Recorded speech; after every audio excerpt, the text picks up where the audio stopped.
Good evening, ma'am. This is my recorded oral presentation.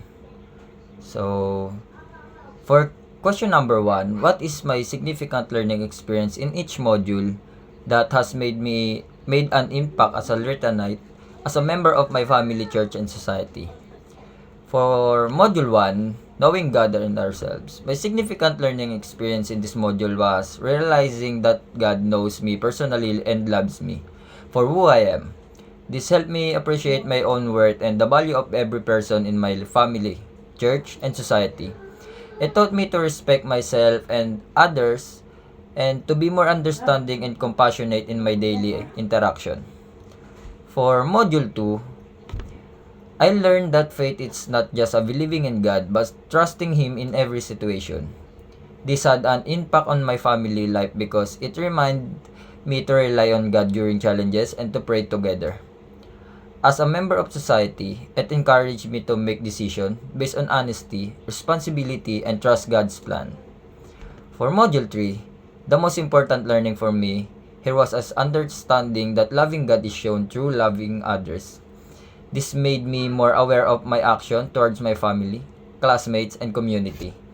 It taught me to practice kindness, forgiveness, and service, which are important in building a caring church and a peaceful society.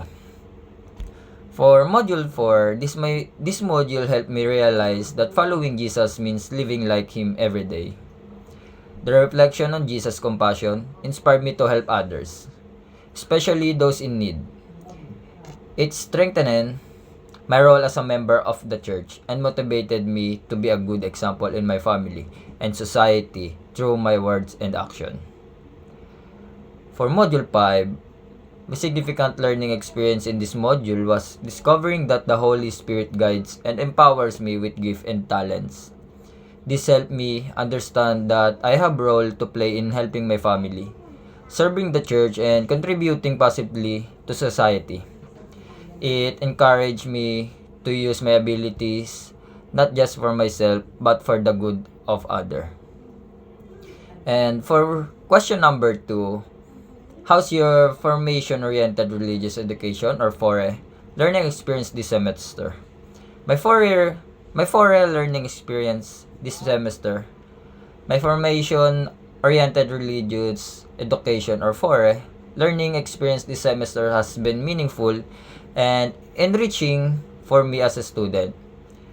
Through the different modules, I was able to deepen my understanding of God, my faith, and my role in my family, the church, and society. FORE did not only help me gain knowledge about religious teaching, but it also helped shape my values, attitudes, and action in every life. This semester, I learned how to reflect more deeply on my experiences and relate them to my faith. The activities, reflection, prayers, and group tasks encourage me to apply what I learned in real life situations, such as showing love, respect, and compassion to others. FORE helped me become more aware of my responsibilities as a Christian and inspire me to grow spiritually while becoming a better person those around me. Overall, my FORE learning experience strengthened my faith and motivated me to live out what I learned beyond the classroom. So, thank you, ma'am.